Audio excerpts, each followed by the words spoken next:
राहुल को पुरानी चीजों का शौक था। एक पुराने मार्केट में उसकी नजर एक 1960 का पुराना रेडियो पर पड़ी। धूल से भरा, लकड़ी की फ्रेम में बंद। दुकान वाली मुस्कुराई। रात में एक लड़की इसमें आवाज देती है। रात को रेडियो ऑन किया। ऐसे सांस और एक फुफकारे। एक आखिरी सांस लेना चाहती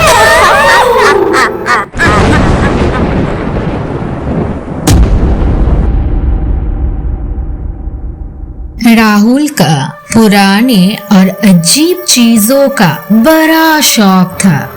पुराने बाजार, फ्ली मार्केट, ऑक्शन हाउस, ये उसके फेवरेट जगहें थी। एक दिन एक चोर बाजार के कोने में उसकी नजर एक 1960 का पुराना रेडियो पर पड़ी। धूल से भरा, लकड़ी की फ्रेम में बंद। दुकान वाली हंसकर बोला, इसको ले जाओ बेटा, बहुत लोग वापस कर गए। कहते हैं रात को एक लड़की इसमें आवाज देती है। राहुल को लगा बस बेचने की ट्रिक है। उसने बिना सोचे रेडियो ले लिया। रेडियो लेने के बाद उसको नींद नहीं आई। बस पास में रखे रेडियो की तरफ बार बार देखकर इधर उधर करने लगा। रात को एक्साइटमेंट में राहुल ने रेडियो ऑन किया। स्टैटिक की आवाज गूंजी और फिर एक हल्की सी सांस लेने की आवाज। उसके तुरंत बाद एक लड़की की फूफकारी सुनाई दी। मेरे पास एक आखिरी सांस लेना चाहती हूँ। राहुल एकदम जम गया। उसने तुरंत रेडियो बंद किया और खुद को समझाया, देश होगा। लेकिन उसके दिल में एक ठंडी घबराहट उतर गई थी। दूसरी रात राहुल ने सोचा शायद उसने कुछ ज्यादा सोच लिया था। अगली रात क्यूरियोसिटी फिर जीत गई। उसने रेडियो फिर से ऑन किया।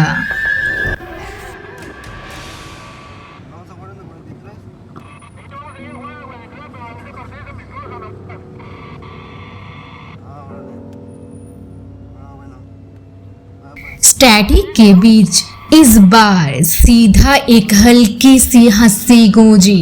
एक लड़की की, पर बहुत ही खोखली और सर्दी वाली आवाज ऐसी लग रही थी जैसे वो बहुत दूर किसी अंधेरी खाली जगह से बोल रही हो।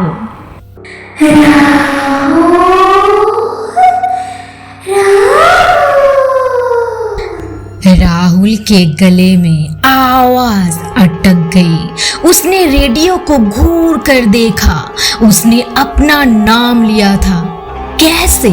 इसमें कोई फ्रीक्वेंसी पहचान कर नाम तो नहीं बोल सकती। क्लास पैनल के अंदर से एक पतली सी दरार की आवाज हुई, जैसे अंदर का शीशा तोड़ रहा हो कोई। पैनल पर एक धुंधली सी उंगलियां के निशान बन गए। धीरे धीरे वो निशान अंदर से खुरचने लगे और हल्की खून जैसी लाल लकीर उभर आई। राहुल ने घबरा के स्विच बंद किया, लेकिन इस बार रेडियो बंद होते ही कमरे की बत्ती एक पल के लिए बुझ गई और खिड़की के कोने से एक लंबी सी परछाई सरक गई। अगली रात से एक पैटर्न शुरू हुआ। हर रात एग्जैक्टली 12 बजे रेडियो अपने आप ऑन हो जाती थी। पहले स्टैटिक, फिर वही लड़की की आवाज। मेरे पास एक आखिरी सांस लेना चाहती हूँ। राहुल ने रिकॉर्ड करना चाहा, लेकिन उसके फोन या रिकॉर्डर में कभी भी वो आवाज कैप्चर नहीं होती थी, जैसे रेडियो सिर्फ राहुल को सुनाता हो। एक रात राहुल ने हिम्मत करके पूछा, तुम कौन हो? रेडियो खामोश रहा। फिर एक लड़की की हल्की हंसी गूंजी। आवाज धीरे धीरे साफ होने लगी।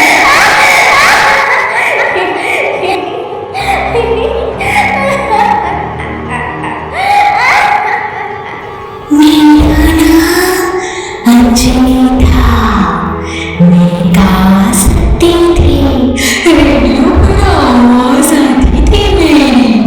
लेकिन एक रात जिसने मुझे अपना बनाने की कोशिश की, उसने मेरा गला दबा दिया और मेरी सांस इस रेडियो के अंदर अटक गई। तो मैं बंद हूँ। हर कोई जो मुझे सुनता है, उसका सांस मेरा बन जाता है। ये सुनते ही राहुल का दिल जोर से धड़कने लगा। उसने रेडियो बंद किया, पर उस रात उससे लगता रहा कि कोई उसके बेड के पास खड़ा है और धीरे धीरे सांस ले रहा है। कुछ दिन बीत गए। राहुल का चेहरा धीरे धीरे पीला पड़ने लगा था। आंखों के नीचे गहरी लकीरें, जैसे उसने कई रातों से सोया नहीं हो। दोस्त जब उससे मिलते थे तो कहते थे, तो ठीक है ना, तेरा सांस तो फूल रहा है, ऐसा जैसे तू भाग कर आया हो। राहुल बस हल्का सा मुस्कुराता था और बात टाल देता था, पर असल में हर रात एक ही कहानी चल रही थी। रेडियो अपने आप बाज उठता था, कभी रात के 12 बजे, कभी 2 बजे, एक ही समय, एक ही स्टैटिक, और फिर वही लड़की की खोखली आवाज। तेरा सांस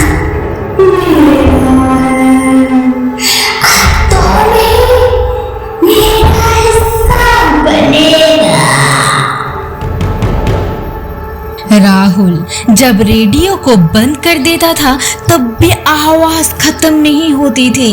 मिरर के सामने खड़ा होता तो पीछे से फुफकार आते,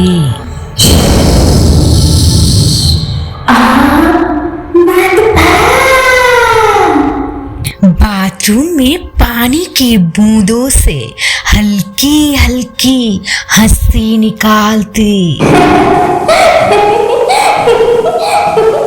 देखा, मैं हर जगह हूँ।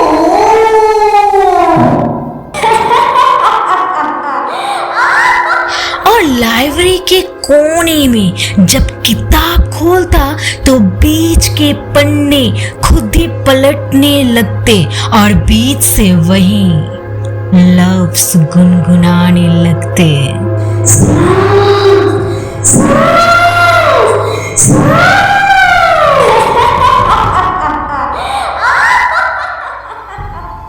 राहुल अब खुद को कमरे में बंद करने लगा था। दरवाजों पर ताला, खिड़की पर कपड़े लटका दिए ताकि अंधेरा घुस ना सके। लेकिन आवाज सिर्फ कमरे तक सीमित नहीं थी, उसके अंदर घुस गई थी। दिन के टाइम भी उसके कान में एक लगातार गूंजता रहता।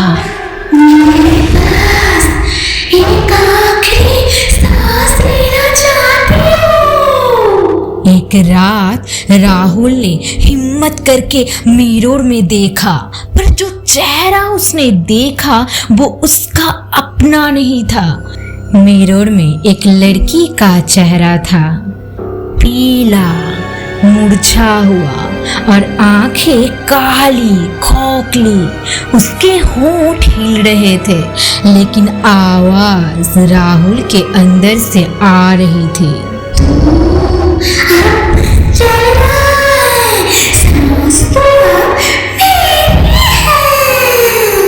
राहुल ने चीखने ही वाला था, तभी मिरर के अंदर की लड़की आगे को झटके से चिपक गई, जैसे ग्लास के पर से वो निकल कर आ जाने वाली हो। पूरा कमरा स्टैटिक की आवाज से भर गया। रेडियो अपने आप ऑन होकर फुल वॉल्यूम पे चलने लगा।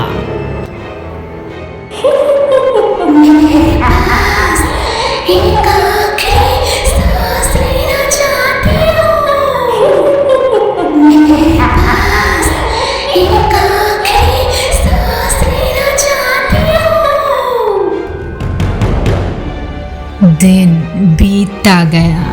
एक दिन राहुल का सब्र टूट गया। गुस्से में उसने हथौड़ा उठाया और जोर से रेडियो पर मारा। रेडियो से एक खौफनाक चीख निकली, ऐसी चीख जैसे कोई अंदर से फाड़ कर निकलना चाहता हो। स्पीकर से एक डरावनी आवाज गूंजी, मुझे तोड़ने की कोशिश मत कर, वरना तेरा सांस खींचूंगी। अचानक रूम के दरवाजा अपने आप बंद हो गया। खिड़कियां तप आवाज के साथ बंद हो गई। हवा रुक गई। राहुल ने महसूस किया जैसे एक लड़की का ठंडा हाथ उसके सीने पर दबा रहा है। धीरे धीरे उसके अंदर की हवा खींच रहा हो। राहुल ने जोर से नीचे गिरा। उसकी सांसें फूलने लगी। आंखों के सामने सब कुछ धुंधला हो गया। तभी रेडियो एकदम से बंद हो गया। राहुल के लिए अब रात और दिन का फर्क खत्म हो चुका था। हर वक्त उसके कान में एक ही गूंज चलती रहती थी,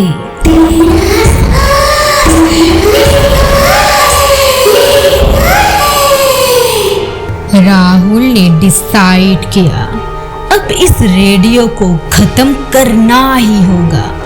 उसने सोचा कि केरोसिन डालकर रेडियो को जला देगा और सब खत्म हो जाएगा।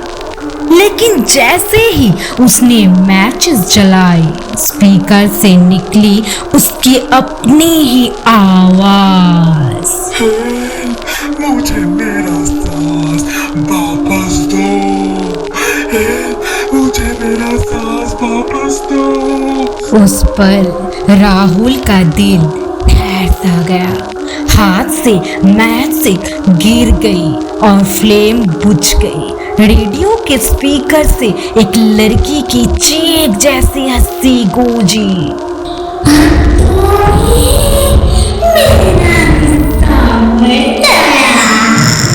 रूम का दरवाजा जोर से बंद हो गया। खिड़कियां फटकर लॉक हो गई। अंधेरा इतना घना था कि राहुल अपना हाथ भी नहीं देख पा रहा था। उसने महसूस किया एक ठंडा हाथ उसके सीने पर दब रहा है। धीरे धीरे उसके फाफूंदे से भरे फुसफुसाहट के साथ हवा खींचने लगी। राहुल ने जोर से चीखने की कोशिश की, लेकिन उसके गले से सिर्फ एक करकरी सी आवाज निकली। उसकी आंखें फट गईं, सांस रुकी रुकी सी चलने लगी, चेहरा सफेद पड़ता गया, खून उसकी आंखों से टपक कर गालों पर बहने लगा और फिर बस एक अंतिम आवाज।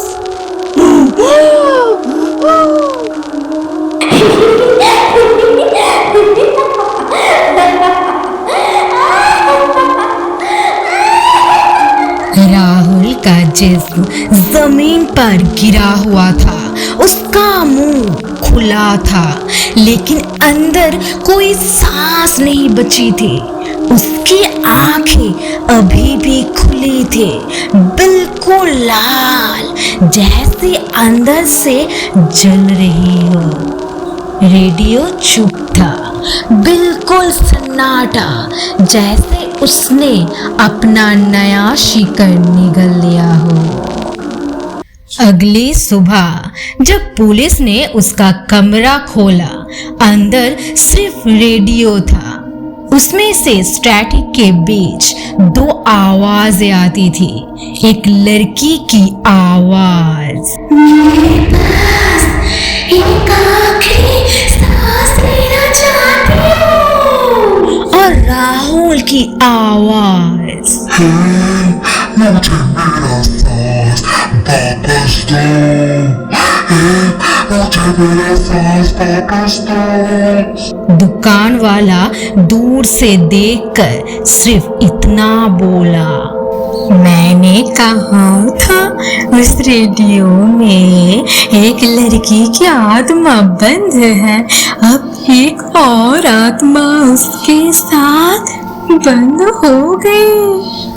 और तब समझ आया, रेडियो एक जिंदा कैद खाना था, जिसमें हर नए शिकार की सांस हमेशा के लिए फंस जाती थी। क्या राहुल कभी वापस आ पाएगा, या ये रेडियो हमेशा नए शिकार की सांस खाता रहेगा? अगर तुम्हें जानना है इसका राज, तो पार्ट 2 के लिए कमेंट जरूर करना। अपनी कहानी हमें भेजिए स्क्रीन पर दिए हुए मेल आईडी पर। और हाँ, अगर आपको ये कहानी पसंद आई तो लाइक, शेयर और कमेंट जरूर करें। अनकहे राज को सब्सक्राइब करना ना भूलें, क्योंकि अगला राज हो सकता है आपके शहर का हो। तो आज के लिए बस इतना ही। बहुत जल्द मिलते हैं एक नए राज के साथ। तब तक अपना ध्यान रखिए और अंधेरे से दूर रहिए।